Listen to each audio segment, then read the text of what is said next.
Join the W.K. Kellogg Foundation for the National Day of Racial Healing, January 21st, 2025. Racial healing is for everyone. It's about understanding ourselves, the experiences of the people around us, and why things are the way they are in our communities. It's about finding common ground and creating the collective vision needed to achieve racial equity. Find common ground on the National Day of Racial Healing, January 21st, 2025. Visit dayofracialhealing.org to learn more and get involved. Paid for by the W.K. Kellogg Foundation.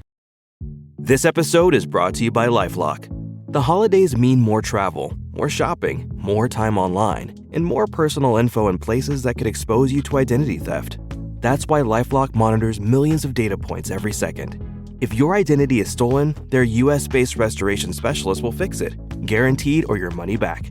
Get more holiday fun and less holiday worry with LifeLock. Save up to 40% your first year. Visit LifeLock.com/podcast. Terms apply.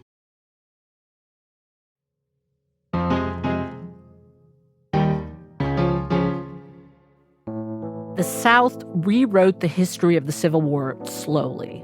What we now know as the lost cause myth built steam over time, with lectures, magazine stories, and then statues and monuments, until eventually it became for some Southerners the official narrative of the war.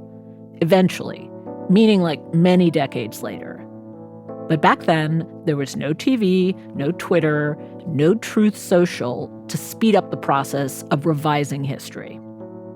A few days ago, Trump did his first post-election interview on NBC with Kristen Welker, and by most accounts, his rhetoric seemed tempered. A typical headline about the interview was, "Trump cools on taking revenge against foes." But there was one part about halfway through the interview when Trump did not seem so mellow. These people have been in jail, and I hear that jail is a hellhole. They've done reports, and you would say that's true. They've done reports. This is the most disgusting, filthy place. These people are living in hell. The jail he's talking about is the D.C. jail. These people, he mentions, have been charged with crimes related to the January 6th insurrection at the Capitol. And the big question Trump has just answered is whether he still plans to follow through with his promise to pardon those people who were convicted for the insurrection. To which he responded, "We're looking at it right now, most likely, yeah." Well, Those people have suffered long and hard. And then he was asked about officials on the January 6th Congressional Committee, including Liz Cheney, people who put the real facts of that day on the official record. I think those people committed a major crime. Sir. And Cheney was behind it. And so was Benny Thompson and everybody on that committee. For what they did, honestly, they should go to jail. Trump's desire to rewrite January 6th as a day of love and peace, as he said during his campaign, seems as strong as ever. The day Joe Biden pardoned his son Hunter, Trump posted on Truth Social, "Does the pardon given by Joe to Hunter include the J6 hostages who have now been imprisoned for years?"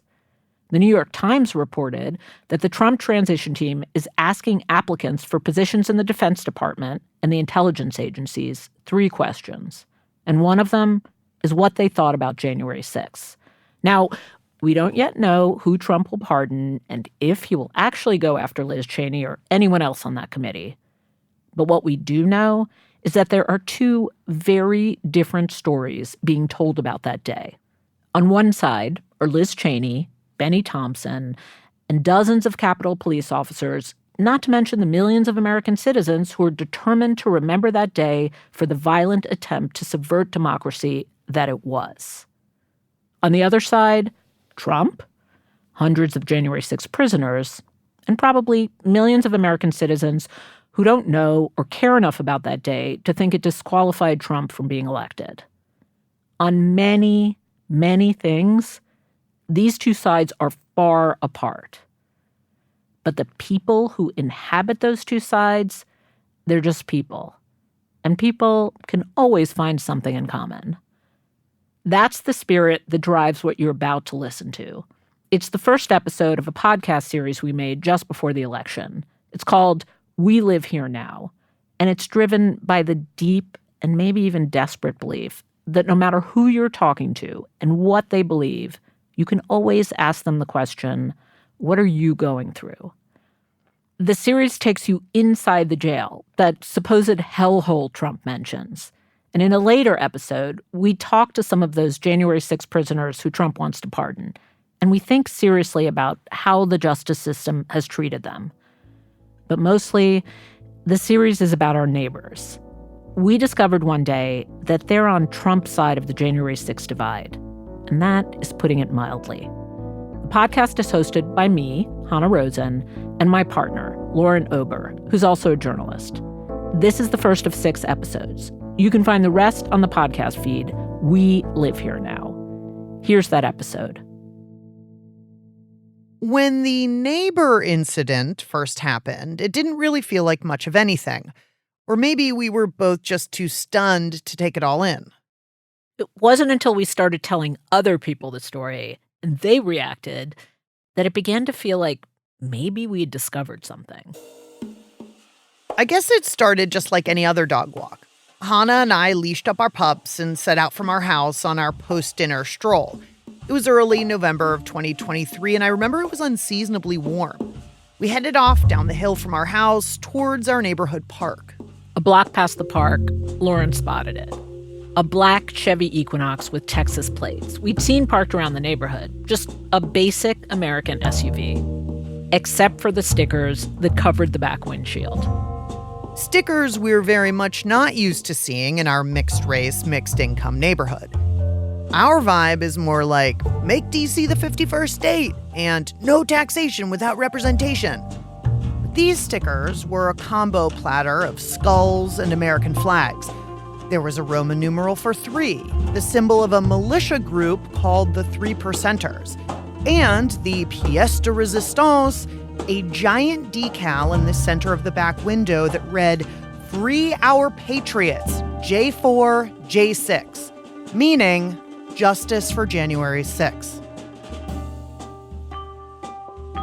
Lauren notices every new or different thing in the neighborhood, and this car was definitely different.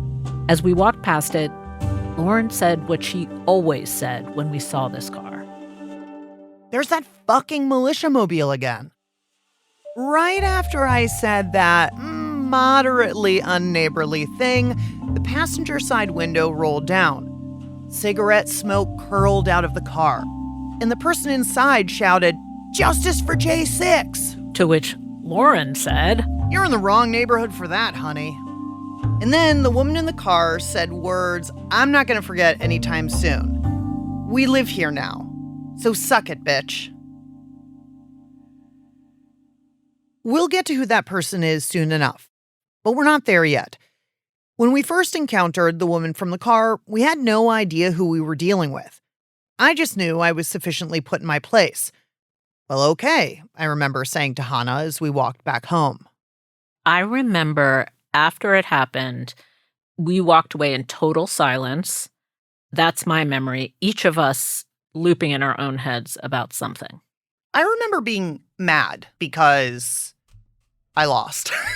Right. Because I didn't get the final word. Yeah. And because I just kept thinking, like, the whole combination of it felt bad to me. It's like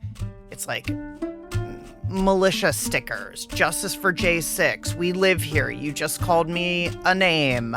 You know, the whole thing was very out of place. And I felt it was a little destabilizing. Yeah.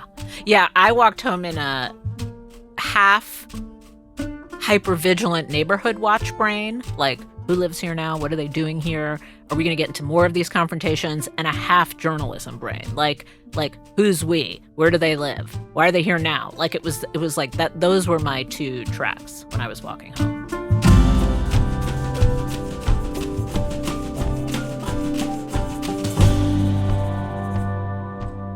I'm Lauren Ober. And I'm Hanna Rosin.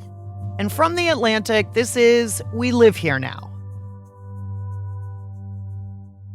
Most of the country watched January 6th from a safe distance, something happening in their Twitter feeds or on their phone screens. But for those of us living in D.C., it was happening in our backyard. I know that everyone here will soon be marching over to the Capitol building to peacefully and patriotically make your voices heard Start making a list, put all those names down, and we start hunting them down one by one. We had a disbursement of tear gas in the rotunda. Please be advised there are masks under your seats. Please grab a mask. In Washington, D.C., a curfew has now taken effect from 6 p.m. Eastern tonight to 6 a.m. Thursday morning. We're going to continue updating.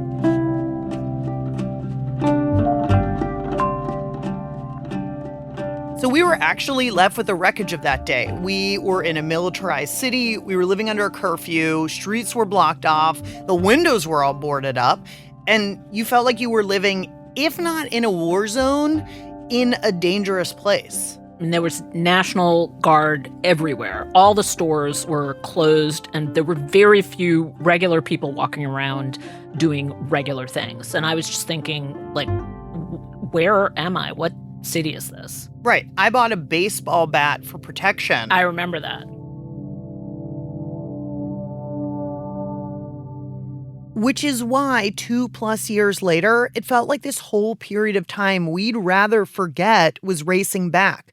Donald Trump was looking like he'd be the Republican nominee, and a second Trump presidency seemed possible. Plus, we had a car with militia stickers lurking in our neighborhood. So, no, we did not welcome January 6th supporters creeping back to the scene of the crime. But also, we wanted to know what they were up to. In the immediate aftermath of January 6th, there were 3 names I associated with what happened at the Capitol. The QAnon shaman, for obvious reasons. Oath Keepers founder Stuart Rhodes, because he seemed really dangerous, and also he had an eye patch. And Ashley Babbitt, who has everything to do with our new neighbor's arrival in D.C.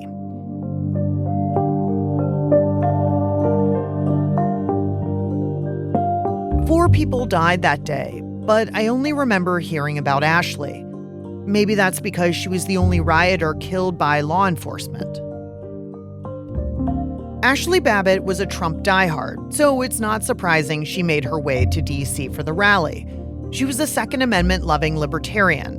She wholeheartedly believed in MAGA and QAnon. During the pandemic, she was hostile about mask mandates and refused to get vaccinated. When California issued a stay-at-home order, she tweeted, "This is that commie bullshit."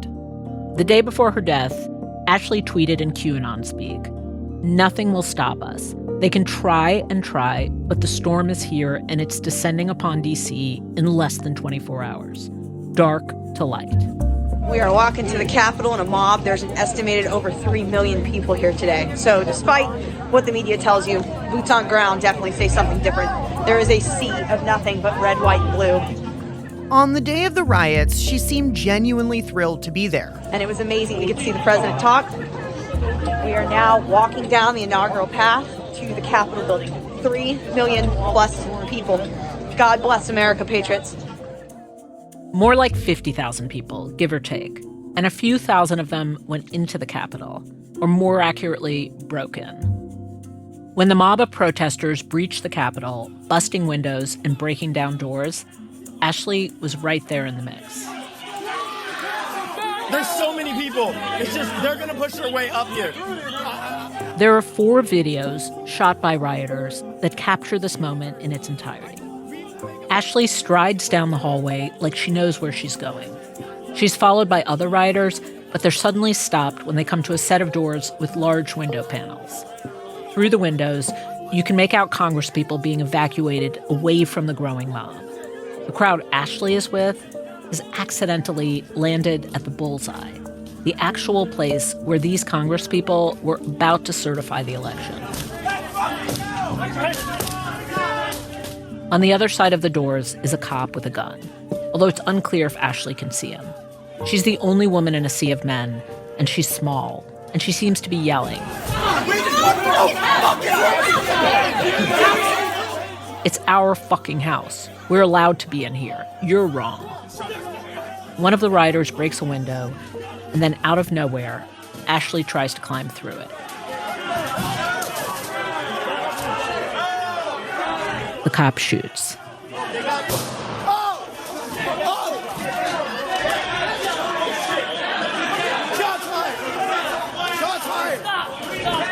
She She immediately falls backwards and lands on the floor. She jerks and convulses, and blood pours out of her mouth. She's dead. She's dead. She's dead.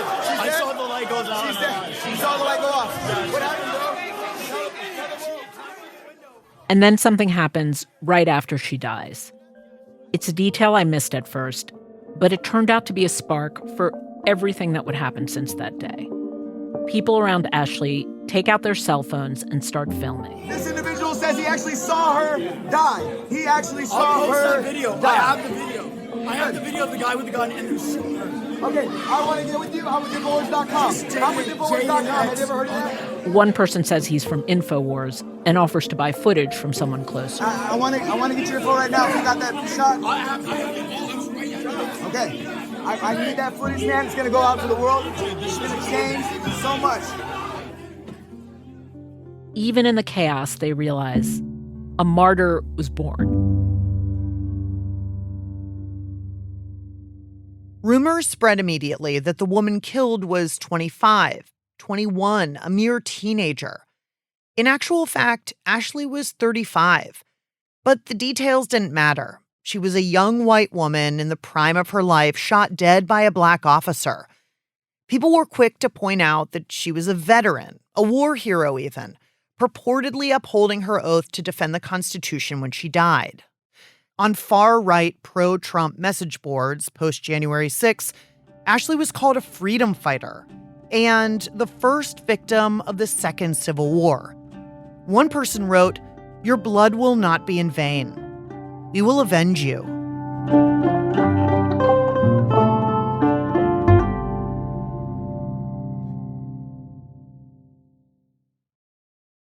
Join the W.K. Kellogg Foundation for the National Day of Racial Healing, January 21st, 2025. Racial healing is for everyone. It's about understanding ourselves, the experiences of the people around us, and why things are the way they are in our communities. It's about finding common ground and creating the collective vision needed to achieve racial equity. Find common ground on the National Day of Racial Healing, January 21st, 2025. Visit dayofracialhealing.org to learn more and get involved. Paid for by the W.K. Kellogg Foundation.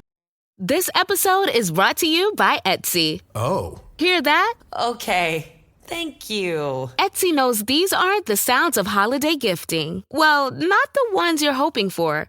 You want squeals of delight.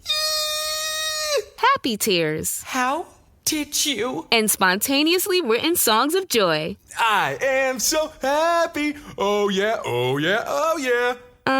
Okay, the song needs a bit of work, but anyway, to get those reactions, make sure everyone on your list feels heard with handmade, handpicked, and designed gifts from small shops on Etsy. Gifts like personalized jewelry, custom artwork, cozy style items, vintage pieces, and home decor to celebrate all of your favorite people and their specific kind of special. For original gifts that say, I get you, Etsy has it.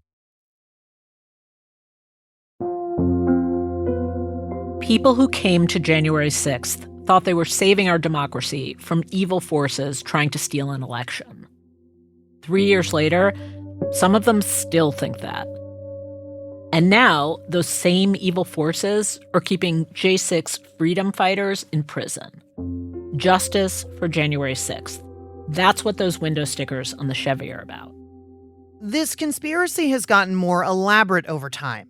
The insurrection was a setup, or the prosecution of January 6 rioters represented gross government overreach, or the government can turn on its own citizens, even kill them. A lot of the people who believe these things have taken their cues from one woman, Ashley's mother. Her name is Mickey Withoff. Ashley was a beloved daughter, wife, sister, granddaughter, niece, and aunt. But beyond that, she was the single bravest person I have ever known. She was the quintessential American woman. Today is a dark day for our family and this country, for they have lost the true patriot. I would like to invite Donald J. Trump to say her name out loud. It took us a minute, but with the help of some friends, we finally figured out that Mickey was our new neighbor. I wasn't sure what I thought about having Ashley Babbitt's grieving mother come back to the place where her daughter was killed. Why was she here, in our D.C. neighborhood? What did she want? Was there some sort of future Jan 6 on the horizon? It all felt just a little too close for comfort. In the days after our run-in with the neighbor, I Googled till my eyeballs dried out. There were a lot of videos on social media that featured Mickey, but not a lot of solid information. I reported what I could find to Hanna. Do you want to know what the house is called? What? The Eagle's Nest. Oh, stop. What? Yeah. No, we don't have the Eagle's Nest in our neighborhood. What does the Eagle's Nest mean to you? Some patriot thing. No. Well, sure, one would think, oh, it's patriotic, right? Mm-hmm. American Eagle. Mm-hmm. It's where all the eagles go. But do you know who else had a very particular property called the Eagle's Nest? No. Well, I'll tell you. It's Adolf Hitler. However, to quote Mickey, who explained to HuffPost why they called the house the Eagle's Nest, she said, "We call our house the Eagle's Nest, which some would say was Hitler's hideout, but we're American citizens, and we won that war, and we're taking back the name. So this is absolutely not an ode to Hitler." Here's what else I found out. The online videos of Mickey didn't exactly make me want to bring over a tray of homemade welcome to the neighborhood brownies. Lots of shouting and scowling and general unpleasantness. Why are y'all here if you're going to let that happen? He said, why the hell are y'all here? He said that to you? That was very unprofessional. You're fascist. In one clip online, Mickey is being arrested for blocking and obstructing roadways. She was at a march to honor the second anniversary of her daughter's death, and she walked into the street one too many times. The D.C. cops did not appreciate that, and they let her know it. It wasn't the only time she got into it with the cops. A year later... I try to show y'all respect. I've been arrested twice, and I've done it peacefully. That's bullshit. Your man is bullshit. That's bullshit. I was down there so I can speak up. There were more than a few videos of Mickey and her housemates getting into dust-ups with D.C. folks who did not seem to appreciate their presence in the city. Fuck off, bitch. You ain't going nowhere. Fuck off. Hey! We got it on video! Stop fucking touching my shit! Get out of here, you pansy! But later, in that same video, there's this. Our new neighbors are getting harassed by anti-J6 protesters, folks who like to chalk the sidewalk with phrases like, Mickey is a grifter. There are a number of D.C. cops on the scene. I get tense just watching it. Finally, Mickey snaps and screams at them. I heard all the commotions when I got up. I can't see. I didn't see what happened. I had to beg him to get out of his car. You can tell your man that the reason I'm here is because 3 years ago today, y'all killed my kid. That's why I'm here. Right. She's a mom, and the police killed her kid. That's why she's here. She wants to make sure her dead daughter isn't forgotten and that someone is held accountable for what happened. And one way to do that is to maybe get yourself arrested, or at least show up everywhere. January 6 trials, congressional hearings, the Supreme Court, rallies, marches, my neighborhood. Another way for people to take notice, a nightly vigil outside the D.C. jail every single night for more than 700 nights. And we mean every night, in the rain or scorching heat. Without fail, Mickey and a few supporters stand on what they call Freedom Corner and talk on the phone with the J6 defendants held inside the jail. As I explained to Hanna, every night at 7 p.m., these apparently true patriots come out and they have a vigil for all of the January 6th defendants who are currently being held in the jail, either awaiting trial or awaiting sentencing. Mm-hmm. And every night they get like a January 6th inmate on the phone. Mm-hmm. And they put him on the speaker and then they join in singing like the national anthem or America the Beautiful, and they're chanting like justice for Ashley. And the evening ends often with God Bless America, Lee Greenwood. Who's the they? So there's a small cadre of true believers who believe that the people in the DC jail are political prisoners. Interesting. Interesting is a boring thing to say. I get that. But I was only just starting to put this whole picture together. That Mickey and her friends were not in DC just to cause chaos. They were here to push a narrative that these people, the same ones who turned our city upside down, were victims of a colossal injustice. And also that January 6th was actually a totally appropriate exercise of freedom and liberty. And their version of the story was getting traction with some important people. Actually, the most important person. I am the political prisoner of a failing nation, but I will soon be free on November 5th, the most important day in the history of our country, and we will together make America great again. Thank you.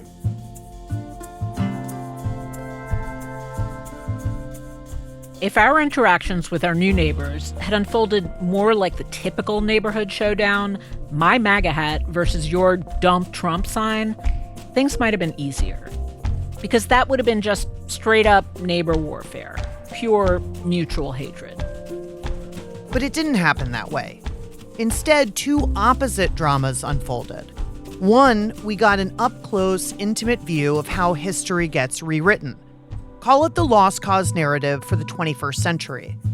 A group of Americans immediately sets to work retooling the history of an event through tweets and podcasts and viral video clips in a way that distorts collective memory forever. But then, two, our new neighbors became real people to us. We also got an up-close, intimate view of them, their monumental grief, their sleepless nights, their deep friendship, things that make it harder to purely hate on someone. This woman, Mickey Withoff, is many things to many people. Mama Mickey to the January 6th defendants, mother of a dead domestic terrorist to others. But to us, she's something else. She's our neighbor. Do you want to hear something rotten? I don't know if I do, but I will. After months of getting to know Mickey, I felt like I needed to confess something. She had been telling me how people in the neighborhood had generally been nice to them except for this one time. One of her roommates, Nicole, had been sitting in the car and these two women walked by and said something totally rude, and I know, you've already heard the story before. The Nicole sitting in the car? Mm-hmm. That was me.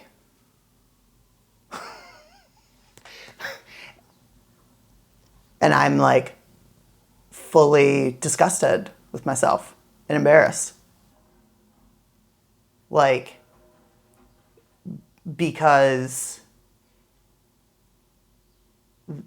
that's not how I want to be treated, and that's not how I want to think about people.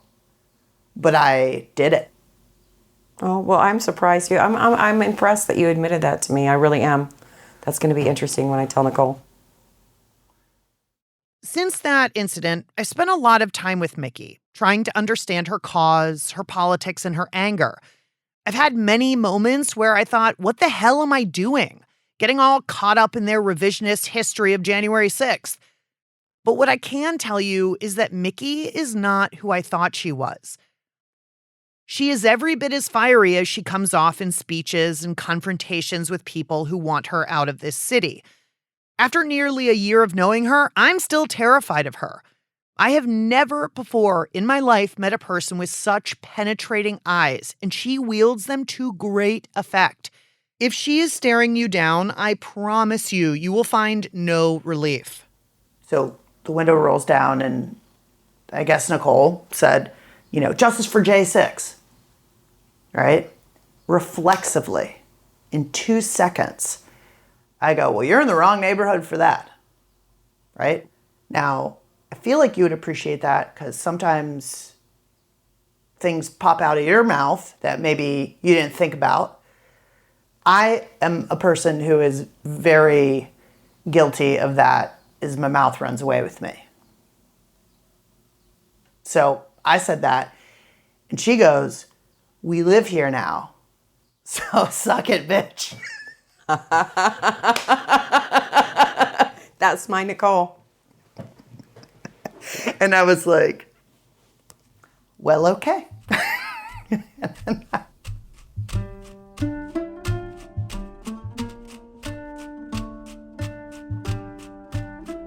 When we first ran into the militiamobile, we didn't know anything about Mickey and her crew. We thought anyone could be living in that house with that car. Maybe it was an actual militia headquarters with a cache of weapons in the basement. Maybe it was just some wacko whose patriotism had gone totally sideways. But now, after nearly a year of reporting this story, we know so much more. And in the rest of the series, we're going to take you through this upside-down world we landed in, where we found ourselves talking conspiracies. I don't know what I believe them capable of. Is it eating babies and drinking their blood? I don't think so. But I'll know. I'll know what they're up to. How you can suddenly find yourself joking with January 6ers about militias. If you're going to come down here, you've got to know your militias straight. You know, I can't, there are too many splinter groups and, you know. There's factions, there's levels. Listen. There's color coding. Listen, when the gay militia happens, I'm there. Okay, when that happens, until then. We're a country of militias. And wondering what could possibly be coming for us. Like, how long are you going to stay in D.C.? I plan to stay till like January 7th. That feels vaguely threatening. I could see why you would say that.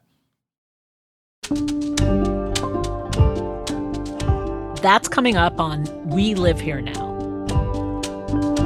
We Live Here Now is a production of The Atlantic. The show was reported, written, and executive produced by me, Lauren Ober. Hanna Rosin reported, wrote, and edited the series. Our senior producer is Ryder Alsop. Our producer is Ethan Brooks. Original scoring, sound design, and mix engineering by Brendan Baker.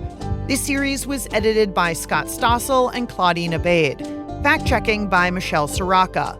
Art direction by Colin Hunter. Project management by Nancy DeVille. Claudine Abade is the executive producer of Atlantic Audio, and Andrea Valdez is our managing editor. The Atlantic's executive editor is Adrienne LaFrance. Jeffrey Goldberg is The Atlantic's editor-in-chief. And then did I say something like, well, bitch, I live here now or something? Very close to that. We live here now, so. Get used to it? No. Suck it? Fuck it? No. You're right on the suck it. No. Suck it what? Suck it who? Suck it fascist? So much more fascist than me. Don't tell me what I said. You said suck it, bitch. Oh, okay. Join the W.K. Kellogg Foundation for the National Day of Racial Healing, January 21st, 2025. Racism shapes all our lives, no matter who you are or what you look like. It is not simply about who we like or dislike. It's about who has a fair shot at opportunities to live the life they want and who ends up left behind. Yet racial healing is about changing things for the better. The experience takes place on a personal level and in your community. It helps us understand ourselves a bit better, learn about the experiences of the people around us, and explore why things are the way they are in our communities. Racial healing is for everyone, and it all starts with a conversation, a space to create common ground on the road to achieving racial equity. Join us in finding common ground on the National Day of Racial Healing, January 21st, 2025. Visit dayofracialhealing.org to learn more and get involved. Paid for by the W.K. Kellogg Foundation.